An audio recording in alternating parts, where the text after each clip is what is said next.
Hi guys, Squirrel here and welcome to another Microsoft Flight Simulator video. In this video we're going to go over the second patch for Microsoft Flight Simulator.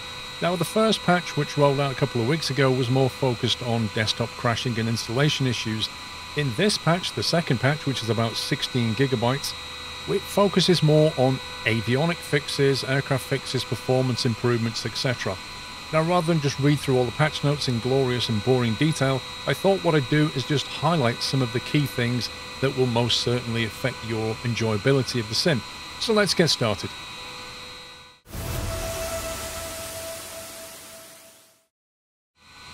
First thing to say is I will leave a link to the patch notes in the video description if you want to read through them, but essentially this is what they look like. And the first section you notice is all about performance improvements.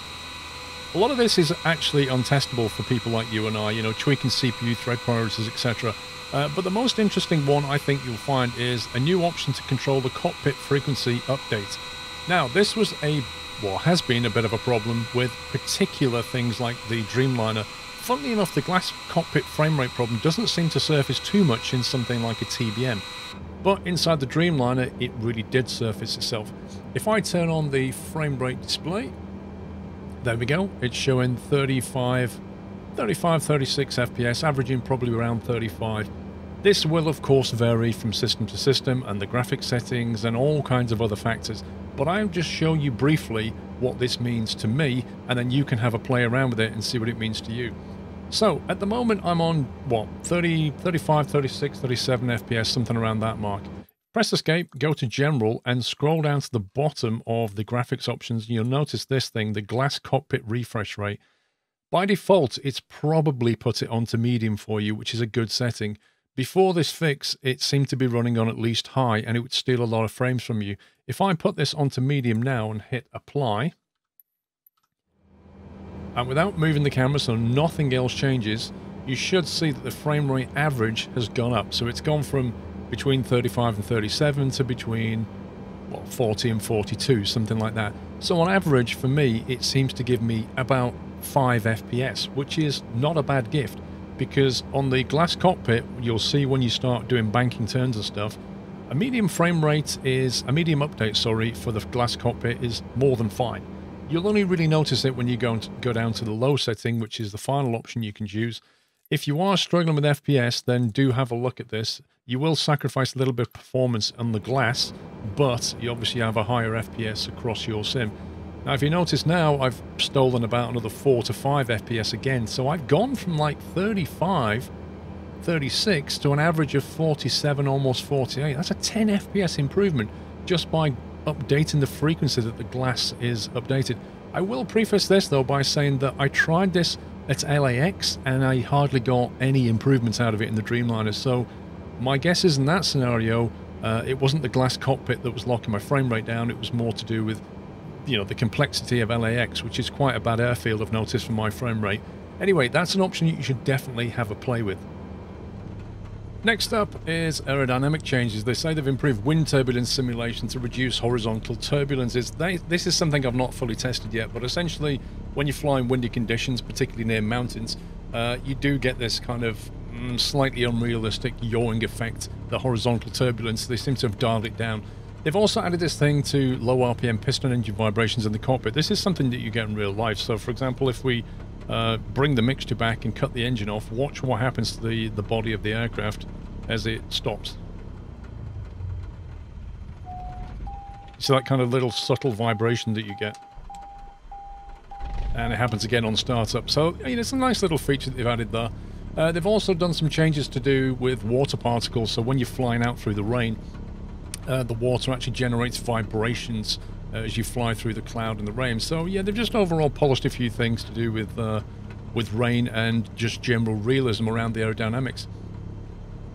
The next fix is significant. This is the live weather fix. Now, before this patch came out, you would have very inconsistent live weather. And what do I mean by that? Sometimes I would start a flight and it would be blue skies, even though I knew, having checked the METAR, that the weather was nothing like that. In fact, it was overcast and rainy. There's also this problem that was happening at fairly high levels where you would get a very fixed 3-knot wind at a compass heading of 225 degrees. That has all now been fixed, and you should now get live weather. That's particularly important if you're doing multiplayer stuff or group flying. You all need to be on the same weather. You could all lock the weather down, of course, but that's no fun. It's better if you fly with live weather, because you never really know what you're going to get. Now, you can check that this works if you go to your weather tab up here. I've got it on rain at the moment. I'm in Lisbon, and having checked the METAR at Lisbon, we should be looking at some high-level cloud, but otherwise pretty nice weather. So when I flick to live weather, it should go completely clear, and then we'll give it a few seconds, and then it should load it. Oh, it's already loaded it back in the background. Interesting. So normally what would happen is it would go completely blue skies, and then the weather will pop in as it is in live weather. But this so far seems to be working pretty consistently for me. I don't have to restart the sim, you know, just to get the live weather on the first flight. It seems to be performing fairly well, so I'm so happy that that one has been fixed.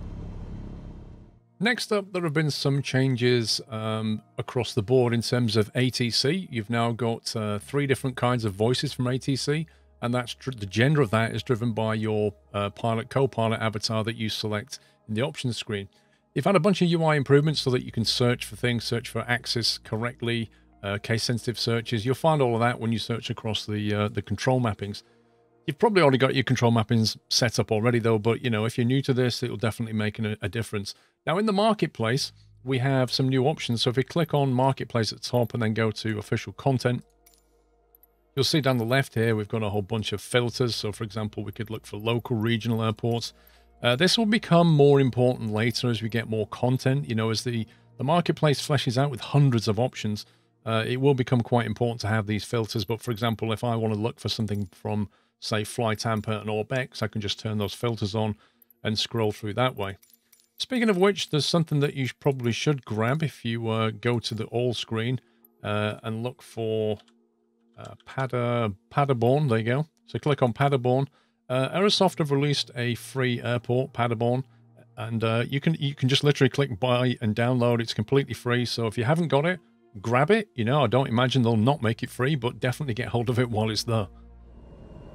Other fixes include the multiplayer servers getting a boost, which I noticed one of the EU servers was struggling last week, so that's a good thing. Also, they've added on the toolbar, you've got this pause option, so it's the same as pressing the brake key on your keyboard. It does a live pause, so if you're actually flying along and press that key, the aircraft freezes in its place, but the engine systems carry on running. A lot of the changes, if you look at the changelog, come in the aircraft systems. There's been a ton of, you know, cockpit visual and animation systems, general aviation system been improved. A lot of the avionics have been improved, and in particular the airlines have had a good workover in terms of the 747, the A320 and the Dreamliner. Lots of fixes here. One of the ones that caught my eye was this one. The Garmin 3000 approach can now be selected and loaded. This is something that I've come across when I've been doing some IFR stuff. If you go to the, let's punch in a quick flight plan here, we'll just go EGSS to EGLL. So I don't like building the flight plan off the main menu. I'd rather come into the plane cold and dark and then punch it in. That's just how I prefer to do things if possible. But, you know, admittedly it is a bit easier if you just do it off the main menu. But one of the things that prevented me from doing it was if you went to procedures and you couldn't select the approach quite a lot, you click on this, it wouldn't do anything, particularly in the TBM. Whereas now it says, you know, Heathrow. I can scroll through this list here and decide, oh, I want to go into 27 right via the Lambourne transition and click load, and then we'll come back to the MFD and zoom out. It sometimes takes it a second to figure it out, but it does actually load the flight plan in. So the next thing is, let's say you're flying there and you're on live on VATSIM or whatever, and they say, you know, there's a runway change because of the winds turn around, basically. So what do you do then? Well, can you come in and go approach? We won't go into ILS 27 right. We'll go into ILS. Whoops. We'll go into ILS 9 left, and then we'll say same transition. Saying click load. What does it do? There you go. It literally changes it around, which is great because it means it's taken us one step closer to, you know, proper online flying. When you get changes like this, one of the big things that I think everybody wants is the ability to go in to the flight plan and do a direct. So if you've got a complex, you know, flight plan and ATC says go direct to whatever, just being able to do that is one of the things I think needs to be top of their list of fixes for next time round. I don't think they've put it in this list. And finally, just to wrap up this video, show you something which will probably be something that you'll want to do. So if you go to general options, then go down to data, scroll down the bottom here, you can see that I have my rolling cache turned on, but there's also a manual cache, which I can't change because I need to come out the out because I'm actually in Flight Sim. So what I'll do is I'll just back out of this and go back to the main menu.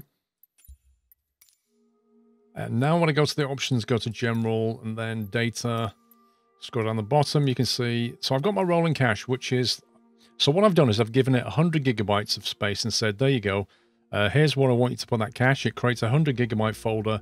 And what it does is as you're flying around the world, it uses that to keep the scenery that it loads across the internet. So if I fly down one particular area of England and then tomorrow I fly down the same area of England or back across it, it should have already had it cached, right? Because it's stored it in here and it's quite a big cache, so it's going to be unlikely that it's had to get rid of it.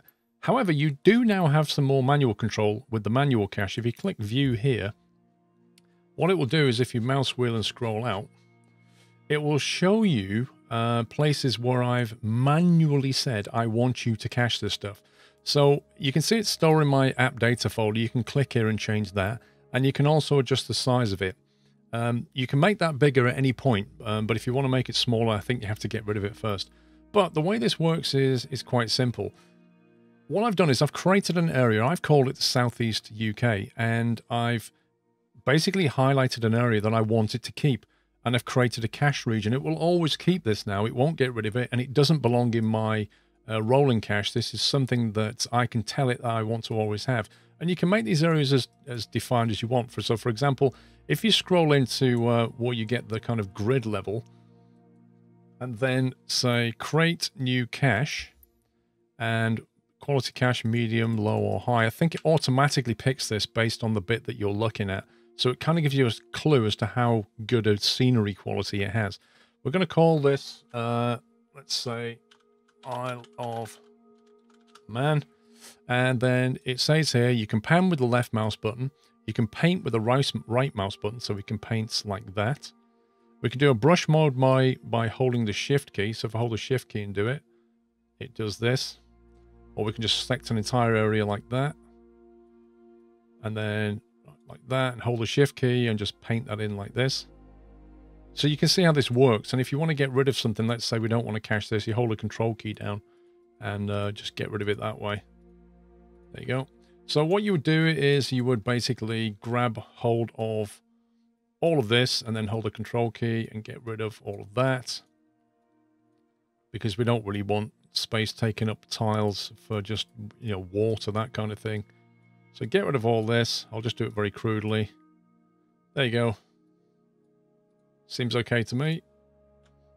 And then we go finish and download. What it will now do is it will download and it'll give you a pretty accurate estimate and you can see how long it's taken. And the cool thing about this is when it's finished, you actually see the size of it as well. So you can see back there that Southeast of England one I had was 3.9, ignore that MIB, it's a gigabytes, 3.9 gigabytes. I've just told it to cache the Isle of Man in 1 gigabyte. I'm not exactly sure why it's done a cache within a cache. Actually, that's interesting. It's done a cache within a cache here, which implies I've got 2 levels of detail. But anyway, I'm not sure. I need to look at that. But anyway, this is a really cool way of caching scenery. You could just go and cache the whole of the British Isles if you wanted to. If you're flying there regularly, go ahead and do it. You'll never be taking internet bandwidth anymore as you're flying around unless it gets updated on the Azure servers. But this new cache thing is quite intuitive and definitely worth a look. And that's it for this video. Hope you find it useful in some way. Patch 2 is already out. You should already have it. So if you've not, get your sim updated and go and enjoy it. Please give me a thumbs up if you enjoyed the video. Don't forget to sub if you're new here. Until next time, guys, take care and happy flying.